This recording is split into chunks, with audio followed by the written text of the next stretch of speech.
नमस्कार दोस्तों, स्वागत है आप सभी का YouTube मंच पर। बिहार की फिजाओं में इस वक्त सियासत की जो गर्माहट आप सभी को देखने को मिल रही है, वो दिल्ली की करकराती ठंड को भी आज मात दे रही है। दोस्तों, खरमास खत्म होने को है और कहते हैं ना कि बिहार में जब जब खरमास बीतता है तब तब सत्ता के गलियारों में कोई ना कोई बड़ा भूचाल बिहार में खास करके आप सभी को जरूर देखने को मिलता है। लेकिन इस बार का तूफान कुछ अलग ही नजर आ रहा है, कुछ ज्यादा गहरा भी नजर आ रहा है। क्या नीतीश कुमार को उनकी अपनी ही टीम घेरने में लग रही है? क्या सुशासन बाबू को सम्मान के बहाने विदाई की तैयारी भाई साहब इनका किया जा रहा है? आज बात सिर्फ बिहार की हम नहीं करने वाले हैं, बात उत्तर प्रदेश की उन आशा बहनों की भी हम करेंगे जिनका गुस्सा योगी जी के घर गोरखपुर में फूट पड़ा है।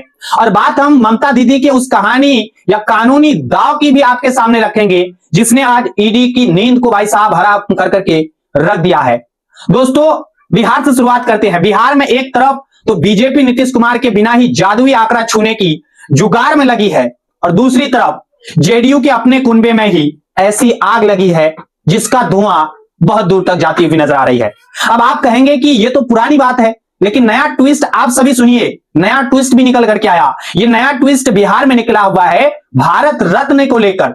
जेडीयू के बड़े नेता और नीतीश कुमार के खास केसी त्यागी ने प्रधानमंत्री मोदी जी से एक चिट्ठी भाई साहब मोदी जी को लिख दी है कि नीतीश जी को भारत रत्न दिया जाए। सुनने में तो ये बड़ा सम्मानजनक आप सभी को लगता है ना, लेकिन राजनीति में सम्मान कई बार आप देखिए पुराने लिस्ट को उठा करके ये जो सम्मान दिया जाता है इसका कोई ना कोई खास वजह रहता है और इस बार वो खास वजह रिटायरमेंट का दूसरा नाम हम सबको दिख रहा है बिहार में। भाई साहब त्यागी जी का तर्क है कि नीतीश कुमार समाजवादी आंदोलन के सबसे बड़े जीवित चेहरे हैं, उन्होंने बिहार को गड्ढे से उठा करके निकाला है, इसलिए उन्हें जीते जी ये सम्मान मिलना चाहिए।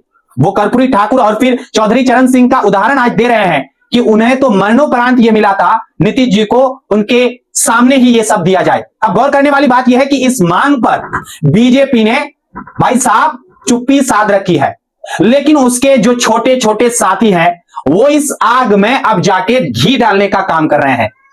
दोस्तों, बिहार की गलियों में अब यह सवाल सरेआम है कि क्या नीतीश कुमार को मार्गदर्शक मंडल में भेजने की बिहार में तैयारी हो रही है। जैसे घर के भाई साहब आपने देखा होगा बुजुर्ग को साल ओढ़ा करके कोने में भाई साहब एक कुर्सी दे दी जाती है, क्या भारत रत्न के बहाने नीतीश जी के साथ भी वही हो रहा है?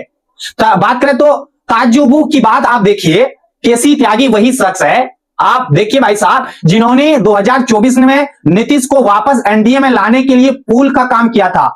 उनके रिश्ते बीजेपी से बहुत मधुर बनता है। ऐसे में जब वो ये मांग कर रहे हैं तो जेडीयू के भीतर ही खलबली मचती हुई नजर आ रही है। दोस्तों, जेडीयू के बाकी नेता इस बयान से ऐसे किनारा कर रहे हैं जैसे त्यागी जी उनकी पार्टी के है ही नहीं। प्रवक्ता अब जाके बात करें तो राजीव रंजन तो यहां तक कह रहे हैं कि हमें तो पता ही नहीं है कि केसी त्यागी पार्टी में है भी या नहीं। सोचिए आप, जिस शख्स ने पार्टी के लिए पूरी बिसात बिछाई, आज उनकी या उसकी हैसियत पर सवाल उठ रहे हैं। क्या ये जेडीयू के अंदर होने वाली किसी बड़ी बगावत की आहट है? दोस्तों, वैसे ये भारत रत्न वाला खेल नया नहीं है। आपको मैं थोड़ा जहन में डालना चाहूंगा, पुरानी बात है। आपको याद होगा ठीक एक साल पहले 25 दिसंबर 2024 को बीजेपी के कदावर नेता गिरिराज सिंह ने भी यही मांग उठाई थी।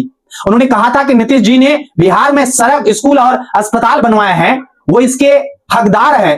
तब जेडीयू भड़क गई थी, उन्होंने कहा था कि यह भारत रत्न देकर भाई साहब हमसे मुख्यमंत्री की कुर्सी आप छीनना चाहते हैं।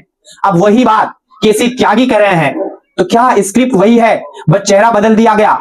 और इसमें तड़का लगा रहे हैं जीतन राम मांझी और चिराग पासवान। मांझी जो आजकल नीतीश से ज्यादा बीजेपी के वफादार दिखते हैं, उन्होंने तो ट्वीट कर दिया है कि भारत रत्न नीतीश कुमार सुनने में कितना अच्छा लगेगा। उन्होंने मोदी जी पर भरोसा जताया कि वो सबको चौंका देंगे। उधर चिराग पासवान भी कह रहे हैं कि नीतीश जी इसके काबिल हैं।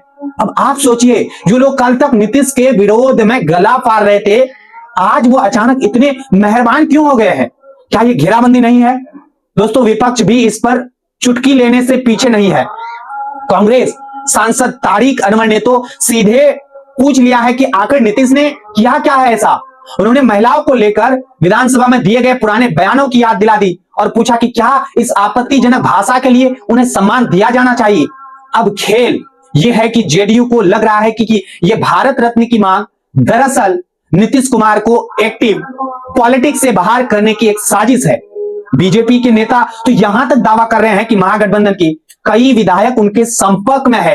हालांकि सच तो यह है कि खुद बीजेपी के सहयोगी के घरों में सेंध लगी हुई है।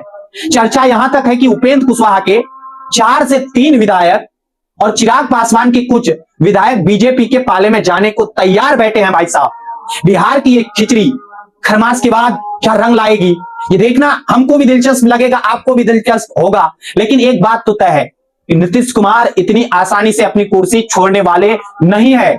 चाहे भारत रत्न ना ही मिले या वो अपनी सियासी पारी को पलटी मारकर बचाना, भाई साहब अच्छे से जानते हैं ये नीतीश बाबू।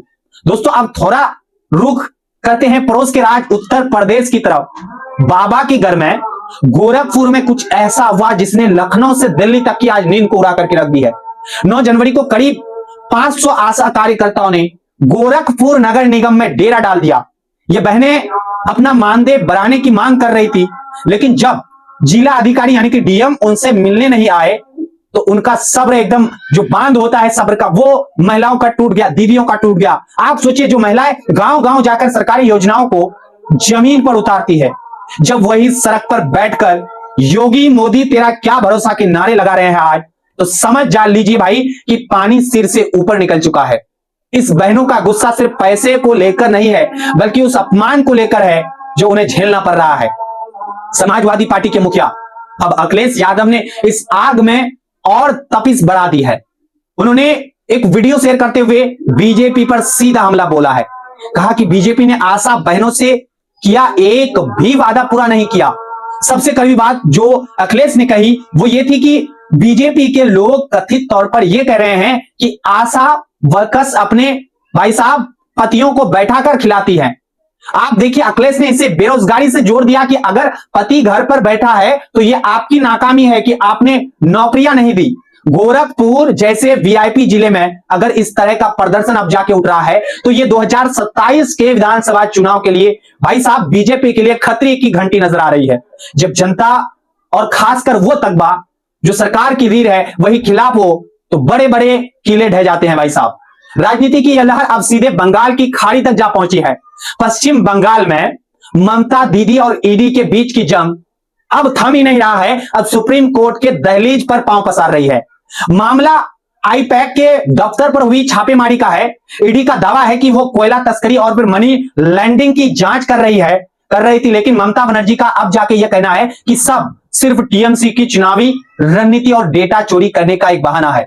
ईडी जब छापेमारी करने पहुंची तो खुद मुख्यमंत्री वहां पहुंच गई, मतलब कि ममता दीदी, ये अपने आप में बड़ी बात साबित होगी।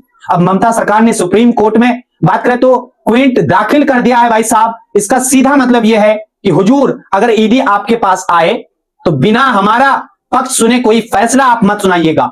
ममता जी का बात करें तो आरोप बहुत गंभीर भी हो रहा है।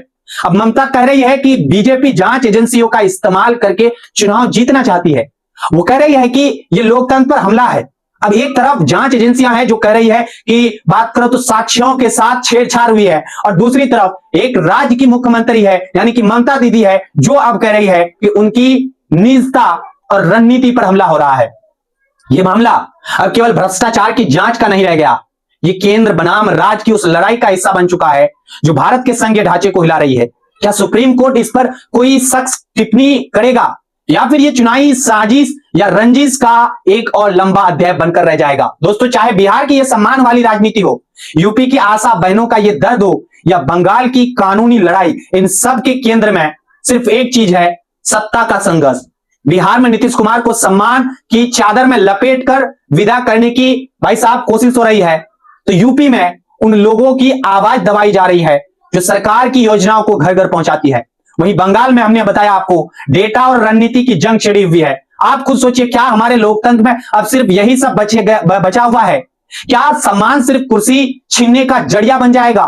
क्या बात करें तो गरीब कार्यकर्ताओं की आवाज सिर्फ चुनाव के वक्त सुनी जाएंगी?